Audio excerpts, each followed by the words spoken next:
The fourth lesson, imbuing.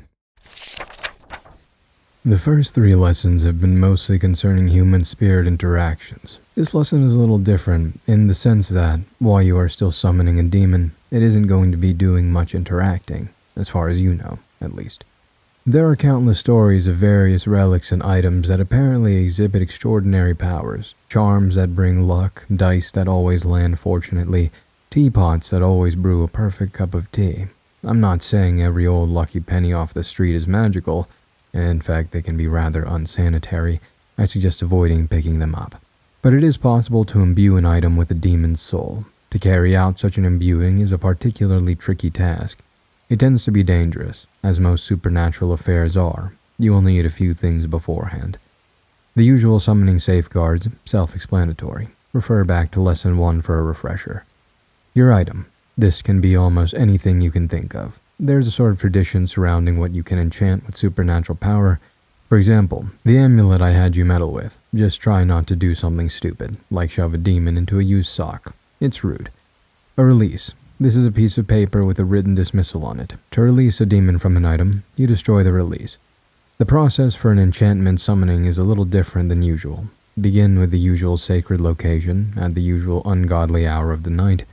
Create your salt circle and lay out the candles and other items. Place the items you want to imbue in the center of the circle. If you haven't already, create your release. Write the words, "Go back to where you belong," on a piece of paper, and keep it handy.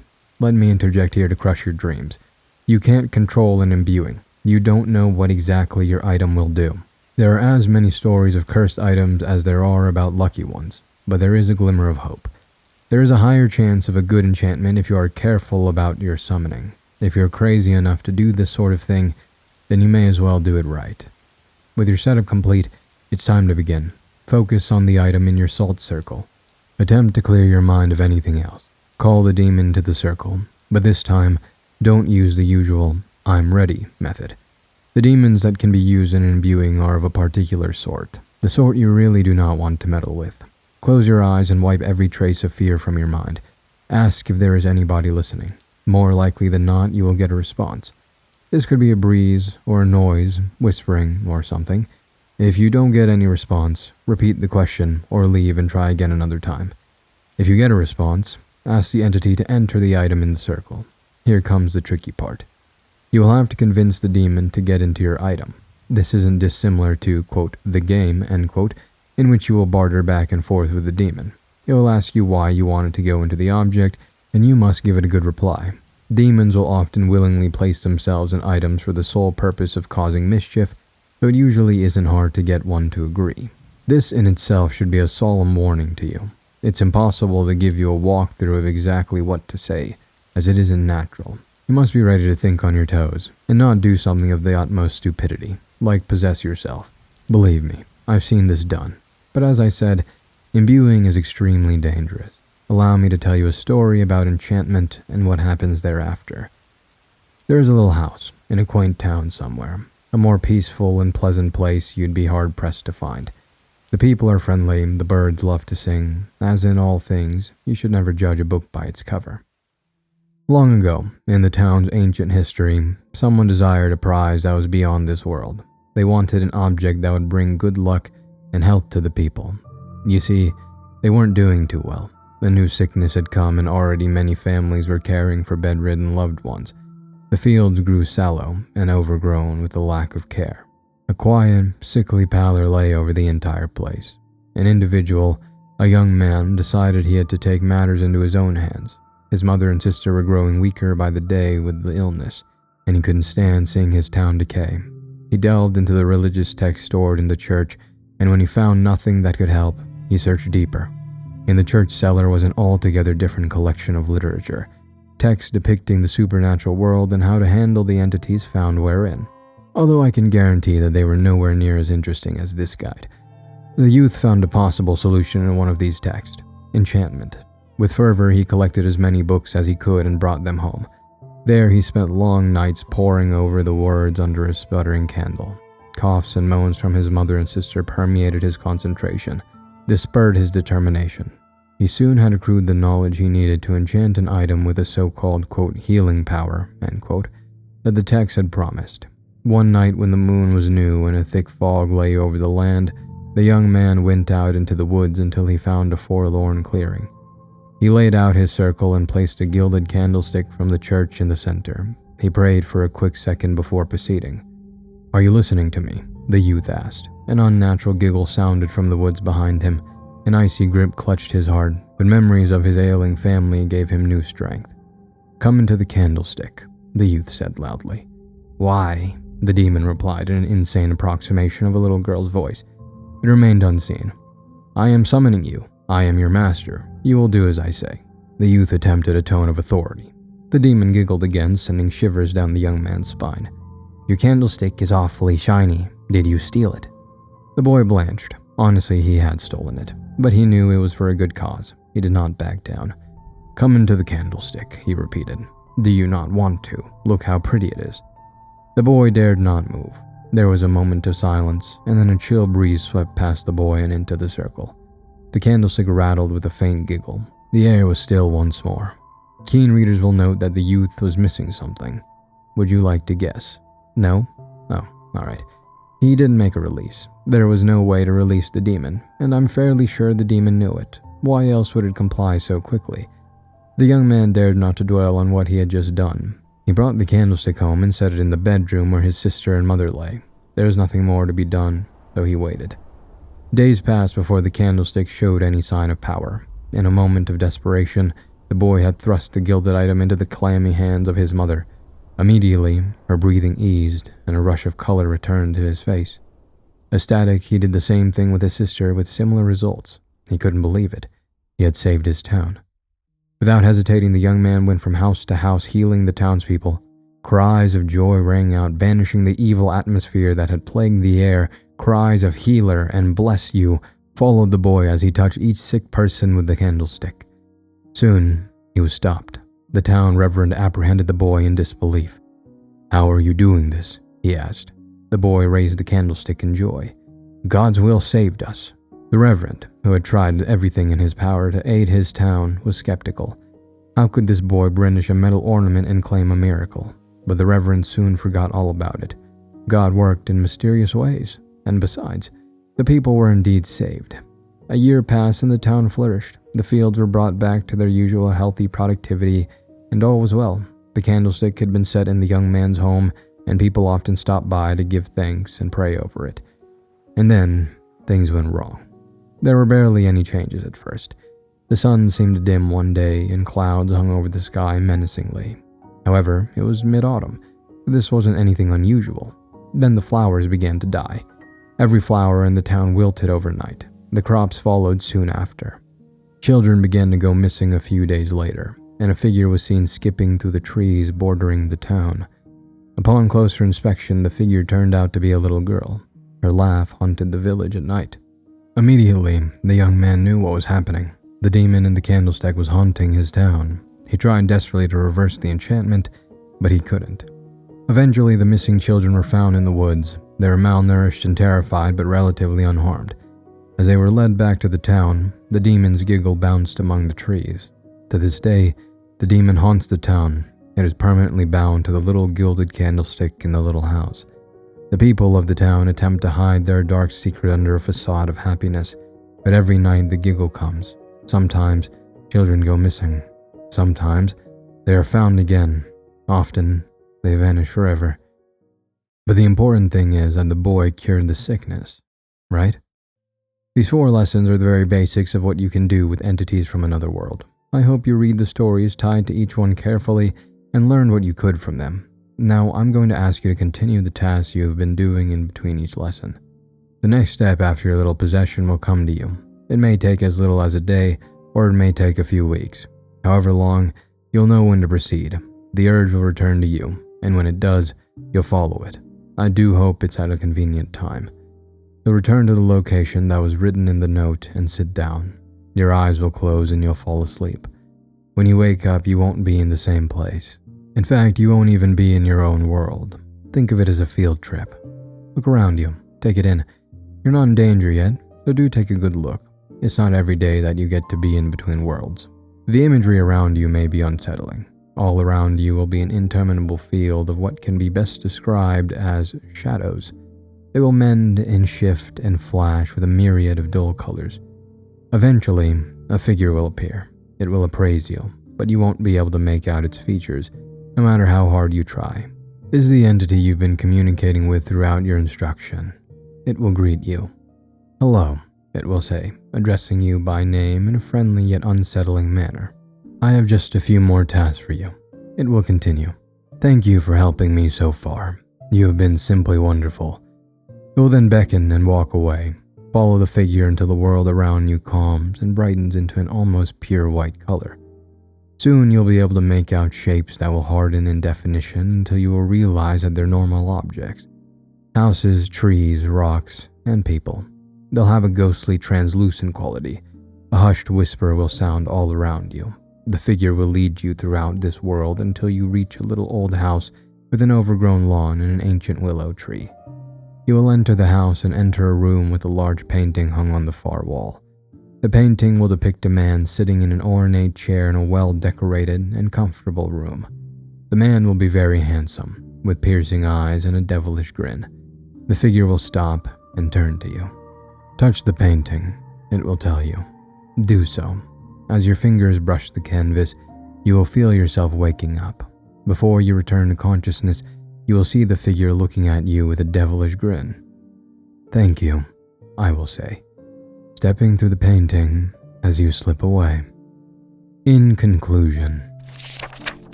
Hello again, my friend. If you find yourself asking, why is this strange person calling me a friend, then you're obviously a bit out of touch. Hello, I'm the Madman, and I'm back for round 2. I'll admit that I left you in a rather awkward place, and I must apologize. But there's something extremely important that I need your help with. It's in your best interest, if that sweetens the pot. Last time we met, you were in a different world, and I was, well, escaping from it. I hope you woke up and found your way home all right, and if you feel deceived, I apologize for the inconvenience, but it was what had to be done, you see. At the very least, my advice and guidance on the supernatural world was no joke or tomfoolery. I know, and still know, what I was talking about, and I trust you made it through any demonic encounters safely. I also hope you enjoyed the little treat I put with this book. Dark chocolate truffles are your favorite, aren't they? Look, I know finding a strange manuscript with a baggie of rather expensive Belgian candies in your home wasn't exactly how you expected your day to go, but as I said, this is very important. Oh, alright, I guess it's time to cut to the chase. You released me from a prison of sorts, but something else got out as well. Something very dangerous. If I were to call it something, I'd call it, the devil. Don't laugh. I'm being very serious. Quincy had indeed found himself smirking in disbelief. He caught himself at the madman's words and looked around apprehensively. The madman knew him a little too well. He shook off his unwarranted paranoia and glanced back at the parchment in his hands. It's the best name to give it, honestly. It embodies things you can't even comprehend, which can be quite a bit many things. But this is just evil. It's quite a nice word that has been unfortunately turned to cliché. Evil. Look, this thing that we let out isn't something unique, but it is something dangerous. I know this is all quite sudden, but you don't have much of a choice. It might even be a bit of fun. Quincy ate another truffle, beginning to feel a little uneasy. If the madman was worried about something, that was something to be terrified about. But why did the madman need him specifically? I need you because you're the one who is in my prison with me. Not to get overly technical here, but it has to be you, my friend. Please don't worry. It won't be very painful, comparatively. Besides, I'll be with you every step of the way. Quincy was beginning to feel thoroughly uncomfortable now. He hadn't signed up for saving the world. In fact, he had resolved to take a break from demons and summoning in the lot. The whole affair had taken a toll that he needed a rest from. Quincy left the book on his desk and went downstairs for a cup of coffee. The stuff helped him calm down, and a little calm was something that he most definitely needed right now. He went through the actions mechanically. Put the filter in the machine, pour in several scoops of ground beans, pour in the water, close it, turn it on. As the machine bubbled and steamed, Quincy's thoughts did the same. He knew that he didn't want to get back into any mischief with the madman, but he didn't think he had a choice. He was also shocked at the intimacy with which the madman had been addressing him. The taste of the delicious truffles was now sour and unpleasant. He had been in Quincy's room. His innermost sanctuary had been invaded. Understandably, Quincy was quite shook up. The final drops of coffee made their way into the pot. The machine gurgled happily, proud of a job well done. Quincy emptied the liquid into a mug and gulped it down black. The bitterness brought him back to his senses. Of course he shouldn't help the madman. He should burn the book and forget any of it ever happened. He even considered taking out his arsenal of protective items from their hiding place. Maybe if a cold shoulder wasn't enough to keep the madman at bay, a sack full of salt was. Quincy set his empty mug down and trudged upstairs, dreading having to face the looming issues above him. He picked up the book, and, in a fit of frustration, threw it across the room. It bounced sadly off the wall and tumbled to land on Quincy's unmade bed. "Leave me alone," Quincy shouted at nobody in particular. Over the next week, Quincy did his best to forget any of it ever happened. He hid the book under a pile of refuse in his closet and tried to remove the word supernatural from his vocabulary. The madman would just have to find somebody else, he told himself. But the madman wouldn't find somebody else. One dreary morning, exactly a week after Quincy had first found the book, the madman returned. This time it wasn't quite anything as gentle as a note in a book. Quincy woke at the usual time of much too early a clock and fumbled to silence his screeching alarm clock. The early morning glow filtered in through the window. Birds chirped dully outside. "Hello." Quincy jumped and fell out of bed at the sudden voice.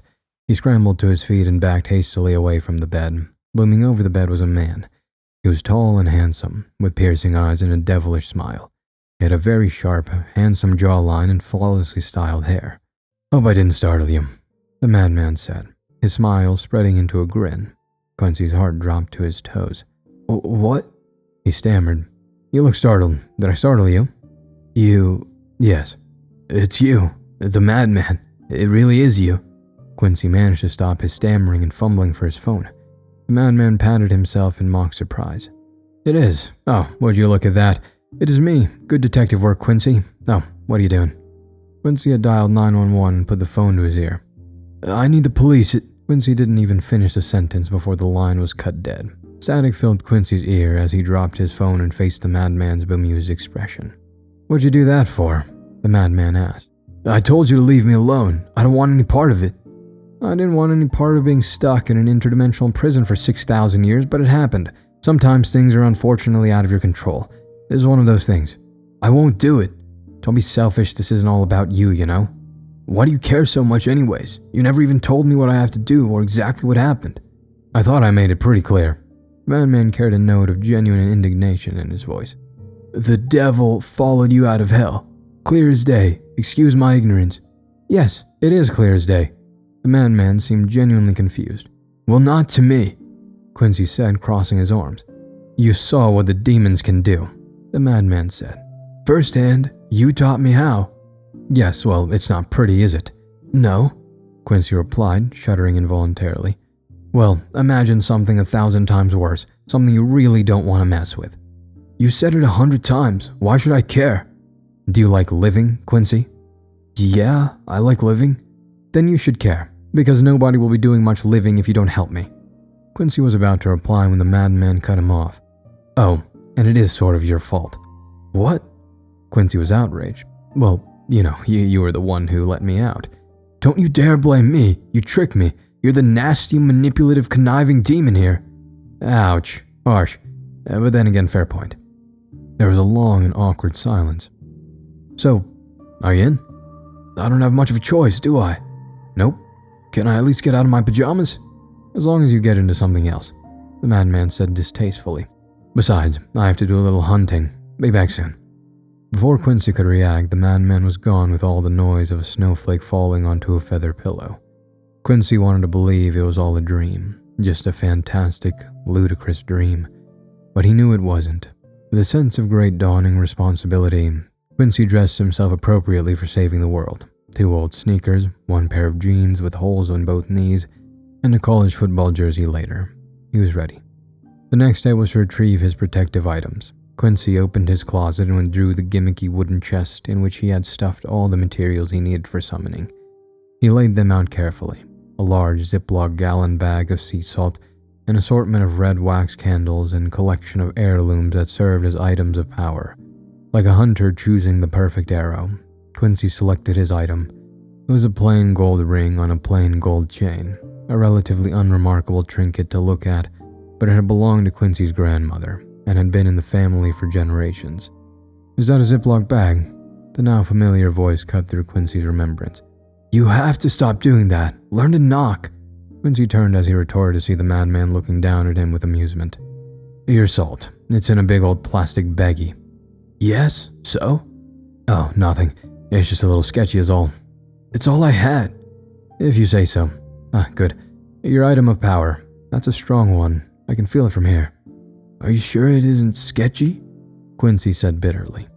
"What's with the attitude? I found us a lead, by the way." "That was fast?" "Don't insult me. Did you hear about any disasters lately? Any huge, extremely destructive, fatal disasters?" "There was a fire in some shopping mall that was on the news. Lots of people died. Why?" "Well, that wasn't a coincidence. Up for a little field trip?" And with that, the madman strode out of the room with Quincy jogging to keep up. "I didn't pack the salt," Quincy complained as they bounced down the stairs. "Do you really think a 30-cent bag of cooking salt will save you from the devil himself?" "It would have made me feel better." "Sorry. I don't care about your feelings that much. Do you have a car?" The drive to the burnt-out mall was a long, awkward one. It was extremely strange to see the madman sitting in an old 2002 Toyota Camry, fiddling with the window. He didn't seem to belong. "Could you stop doing that, please?" Quincy asked in irritation after the madman had rolled the window up and down for the 100th time. "Oh, is it bothering you?" Quincy gripped the steering wheel harder. "I'll take that as a yes." The madman continued, rolling the window up pointedly. "I can't go any further. There's a police line."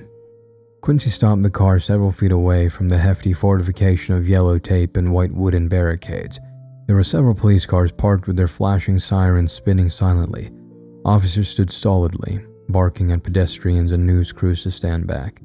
Beyond lay a scene of utter carnage. The old mall's parking lot had been turned into a dead border between the charred and melted carcass of the building and the healthy land beyond. Quincy had seen the mall on the news, but in person it was much more terrible. He couldn't shake the knowledge that over a dozen people had been burned alive in the fire, their ashes mingling with the rubble of their tomb. Faulty wiring, the news report had said. The madman stepped out of the car confidently and began to approach the police line. Quincy leaned out of his window and called for him. "Where are you going?" "Come on, we're going to take a look." "But they're cops." The madman ignored Quincy and continued walking. Reluctantly, Quincy followed. "I don't think I can even park there," Quincy complained. Once again, he was ignored. "Hello, officer." The madman had grabbed the attention of the nearest police officer. "I'll have to ask you to stand back, sir. The area is not safe." The officer's tone made it clear he didn't want to be dealing with the madman at that moment. He eyed up the strange man in front of him. "Yes, of course. Just one thing, if I may." The madman put a hand on the officer's shoulder. Quincy jumped in his seat and scrambled out of the car. "Hey, what are you—" Before Quincy could complete his sentence, the policeman was smiling at the madman jovially. "You take as much time as you need, sir," he said, docking his cap. "Your friend, too," he continued, glancing over the madman's shoulder at Quincy. "I wouldn't say he's a friend, but thank you anyway. Come on, Quincy."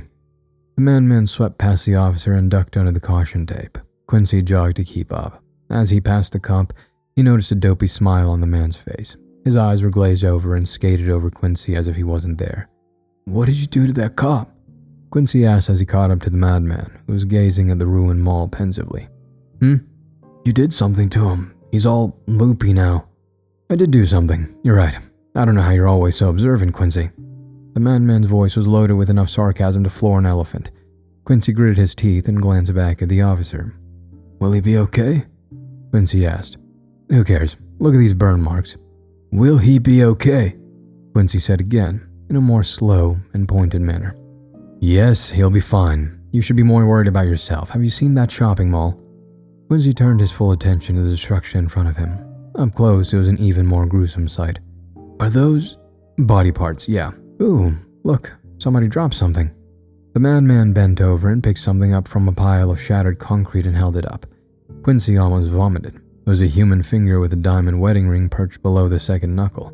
"Put that down! God, show some respect!" Quincy turned his attention away from the madman and attempted to find something to distract himself. What are we even looking for? Clues. We're looking for clues. Isn't that what the cops are for? Quincy looked back at the officer who was now loading and unloading his gun while giggling, as if he were a fascinated child. Are you sure that guy will be okay? Yes, and I dare you to go and ask a detective if he has any leads on the evil demon. I'm not stopping you. Point taken. Have you seen anything? Not yet, but almost. You haven't even moved, and I think we're attracting attention. I'm not looking with my eyes. The madman could sense Quincy's question coming. Don't worry about it. Look, just keep everyone away. I'm almost done. Quincy glanced nervously at the police line. A couple of reporters were talking to the befuddled officer who had dropped his gun and was now chewing on his badge. At least they're focused on him, Quincy thought. At least they had made a good news story. Quincy could imagine the next day's headlines. Police officer gone insane at mall massacre. Got it? The madman turned to face Quincy. He did not look very happy. You know where it is? Yes. What? Wasn't that the goal? To find out where it went? Yes, but it's here. Here? What do we do? Hold on, I'm trying to think. It must be in the wreckage. But why has it stayed? Are you really asking me? Of course not. Just shut up for a second. There's more. The madman dashed closer to the ruined building, stretching his hand out searchingly. Quincy, shocked, remained rooted to the spot. His attention had been drawn by a scuffle over by the cars. The officer who the madman had touched was being brought to the ground by two of his fellows. They hauled him up and dragged him to a newly arrived ambulance. He kicked and giggled loudly as he was thrown into the car. 3 more officers came over and attempted to disperse the agitated press. One of the cops glanced over towards the building. As he did, he spotted the madman and Quincy. Hey! The officer yelled loudly. He pulled his radio to his mouth and said something into it. The other 2 officers turned, startled by the cry. They saw Quincy and set off towards him, shouting at him to halt. Quincy swallowed hard and began running towards the madman. Company! The madman saw the approaching men and cursed loudly.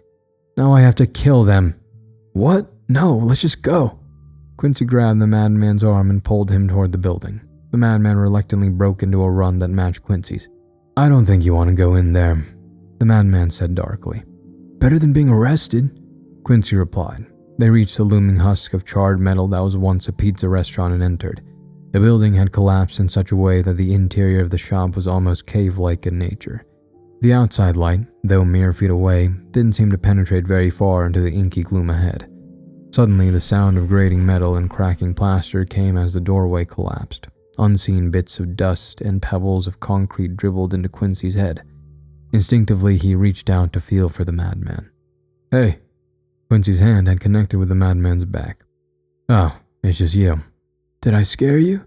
Quincy teased, trying to ward off a growing sense of terror. The madman ignored him and instead muttered something under his breath. A spark flashed in the dark.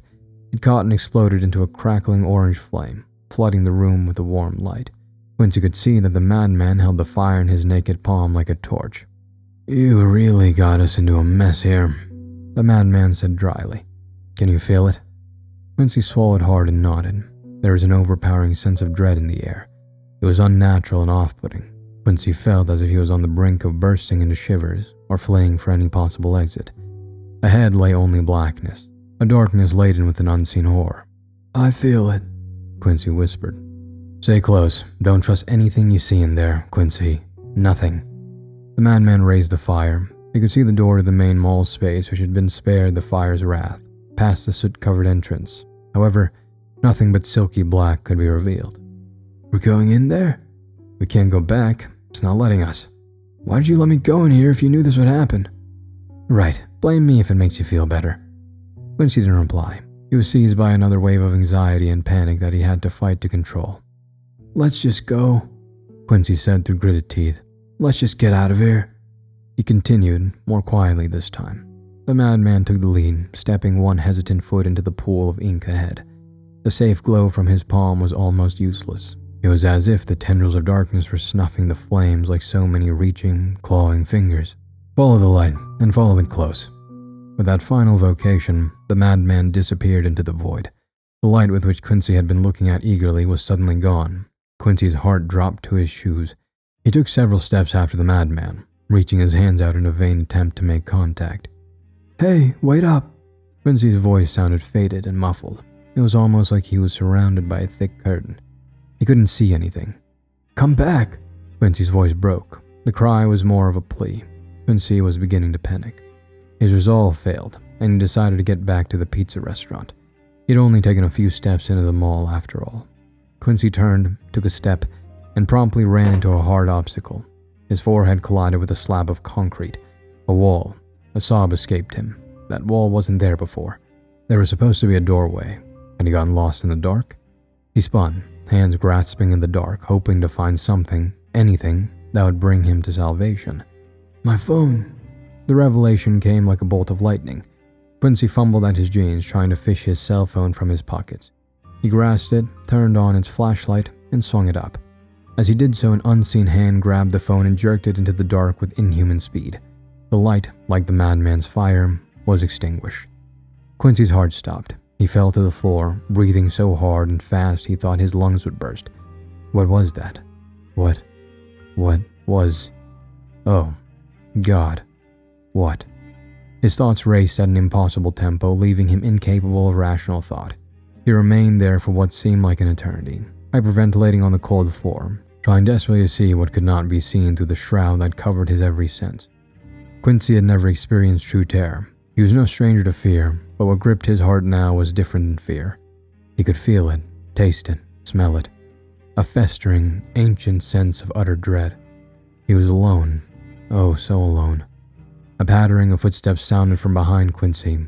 They clicked and scuttled, thudded and squelched. It was almost as if each step belonged to a different creature. Quincy imagined what could be making the noises and began to shake violently. Cold sweat covered his entire body. The steps came again. They tapped closer and closer until they stopped just in front of Quincy. He whimpered involuntarily, trying fruitlessly to see what was in front of him. Tap. The thing was coming. Tap. With each slow footstep, Quincy felt his sanity slip further and further away. He wanted to run, to stand, to kick out and yell, but he couldn't move so much as a finger.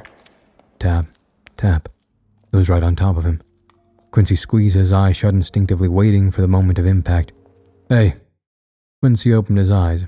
He was met with a painful orange blaze. He shut his eyes again and put his hand up in front of his face. "Madman? I told you to stay close. What are you doing on the floor?" The madman glared down at Quincy critically. Quincy fought down the urge to let out a sob of relief. He stood and dusted himself off shakily. "I felt tired, wanted to take a nap," he said, trying to distract himself from the shock of what had just happened. "Get up, and don't make jokes. This place isn't very funny." The madman dragged Quincy up by the arm. Quincy was surprised at the madman's seriousness. "Do you know where we're going?" "Sort of. Just follow me and don't lose me this time. Hold my shirt if you have to."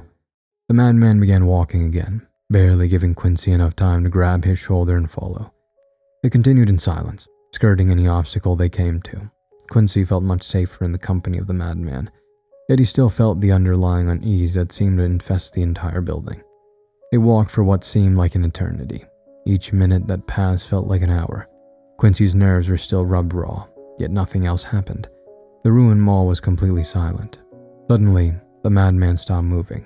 Quincy bumped into him roughly and staggered back. "Ow, what's going on?" The madman gave no response. "Hey, did you find something?" Quincy asked, louder this time. Again, there was nothing but eerie silence. Quincy began to feel scared. "Quincy, isn't it?" The madman's voice sounded bored, disinterested. "What?" "Your name. It's Quincy. Or am I wrong?" "No, are you crazy? What's gotten into you?"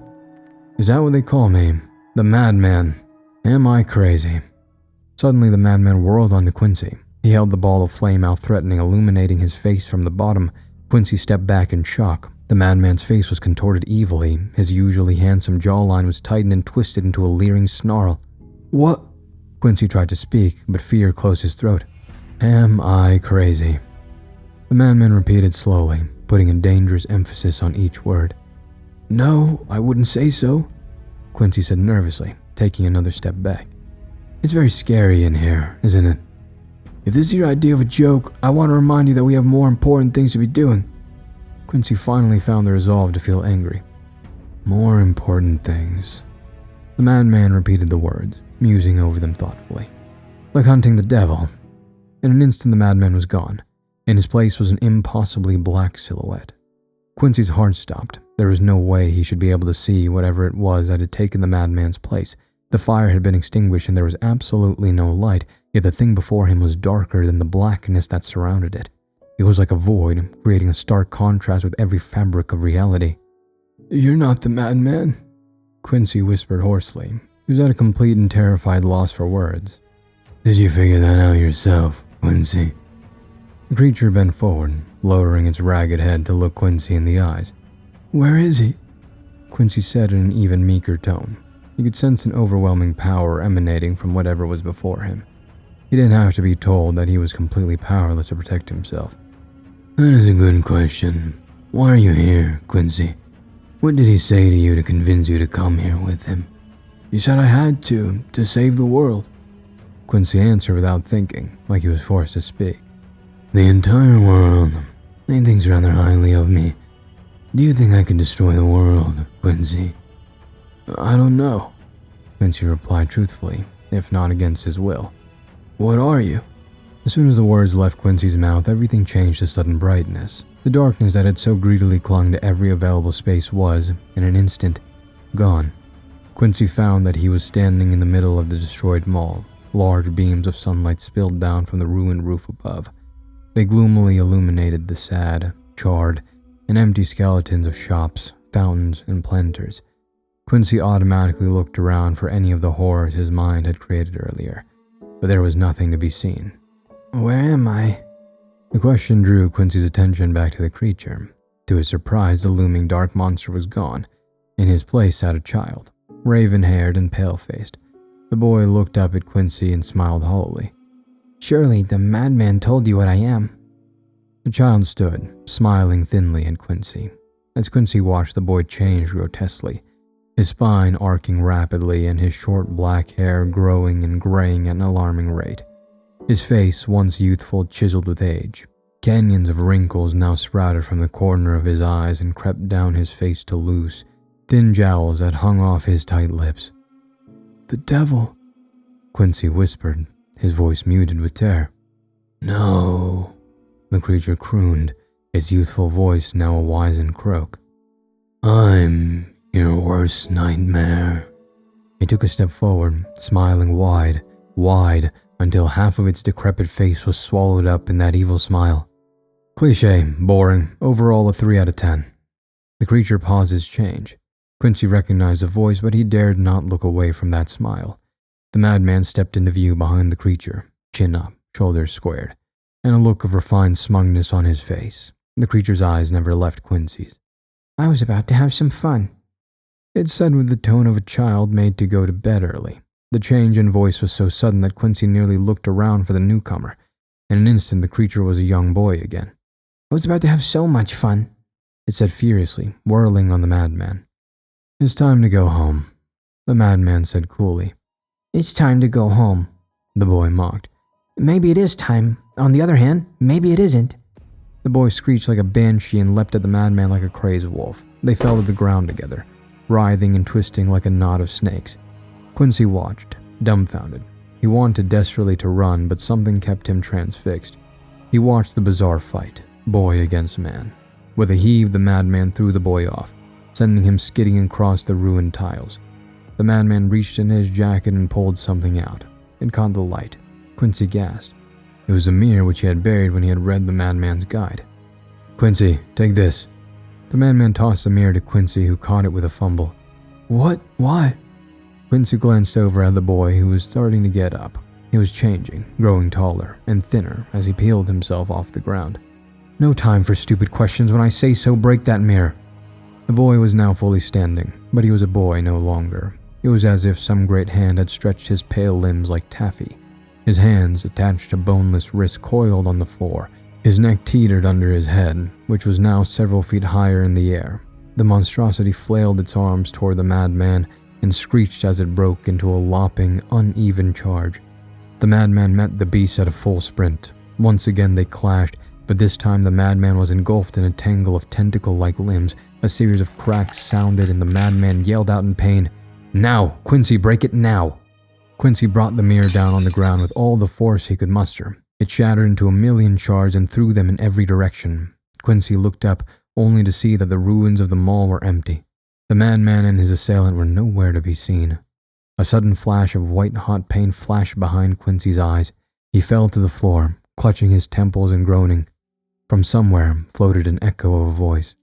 Quincy looked around, trying to figure out who was speaking, but seeing nobody. The pain came again, this time greater in intensity. Quincy screamed out loud, scrabbling uselessly against his own skull. "Dismiss me." The voice came again, more clearly. It was a madman, but it seemed to come from within Quincy's throbbing head. "Say the words, quick, Quincy, now!" The frantic urgency in the madman's voice goaded Quincy to his feet. The world around him spun, but he fought to keep his balance. "I will you to leave this place. Go from whence you came."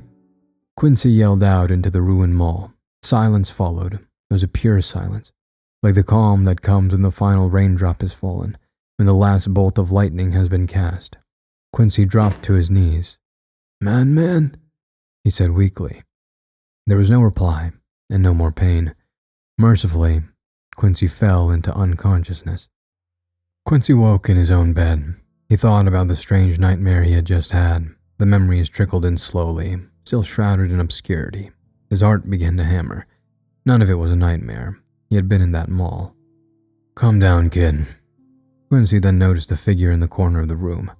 It was a madman, leaning against the wall nonchalantly. "You're fine. It's over." "The devil. You fought it. You disappeared." "Yes." The madman was very matter-of-fact. "That's all you have to say? What the hell happened? Where is it?" "It's back where it was." The madman's voice adopted a tone of sadness.